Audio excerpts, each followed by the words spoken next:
One of my viewers was interested in knowing a little bit more about these Antique Century ceiling fans, so I will do a video on one of the Century fans that I have. This is one of two. I have a 3-speed and then this 2-speed. Now, as far as hanging these things up goes, you need to use a very strong J-hook that is meant for ceiling fans.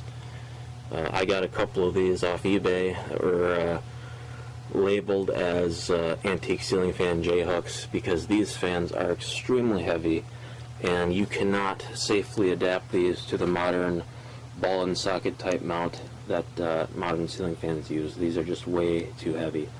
Nothing made nowadays or really in the last several years has been this heavy. So yeah, you need to have a J-hook. So you need to use a very strong J-hook and put it into a ceiling joist.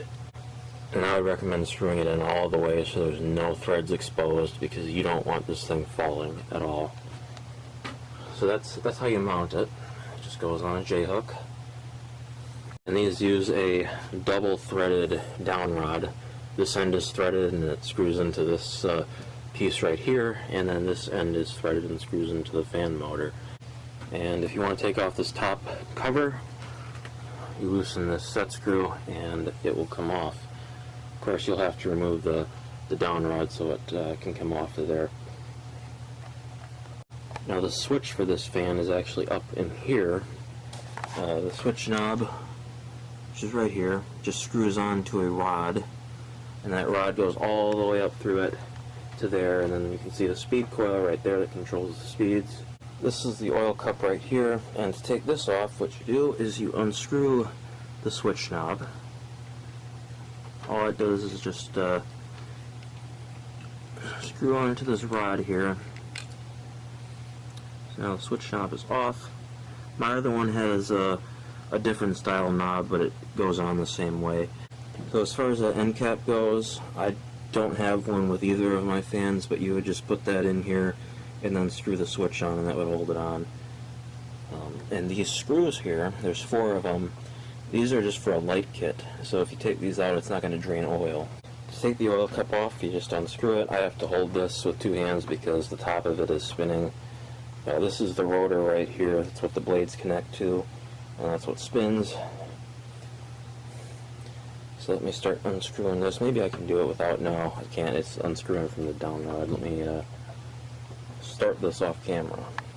Alright, I got it started. Let's take a look at the information tag real quick. Model 15. So I'm just going to unscrew this, and you want to make sure this doesn't drop, obviously, because it's heavy. Quite heavy, and you'll make a mess if there's oil in it.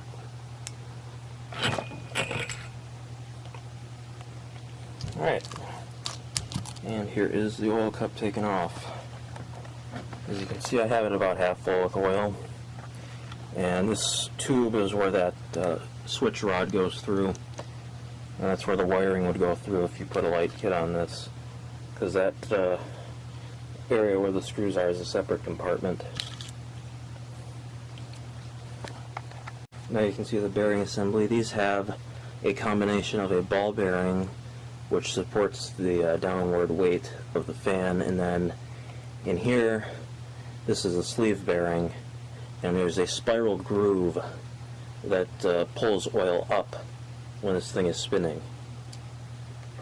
And you'll also notice there's a collar here at the very bottom with a screw in it.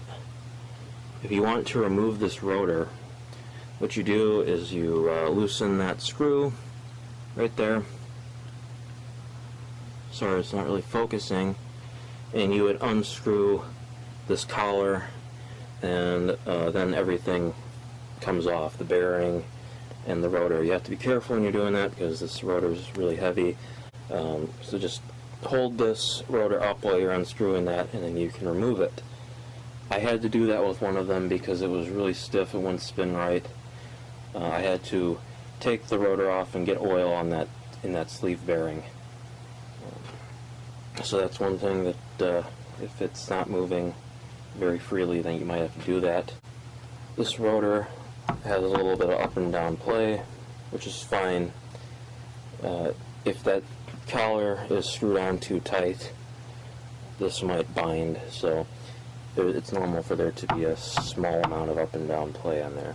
And you can see that right there.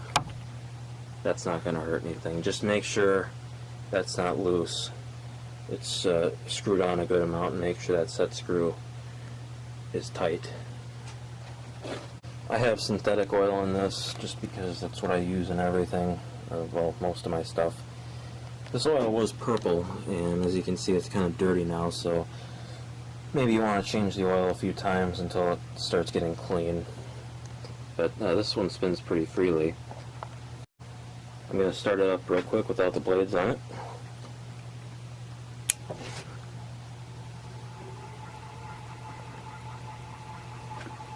And there it is, running on high.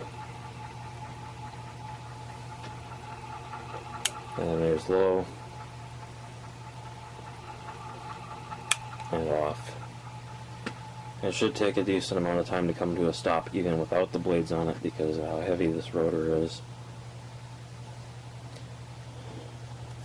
I will stop it though, because I want to show how to mount the blades.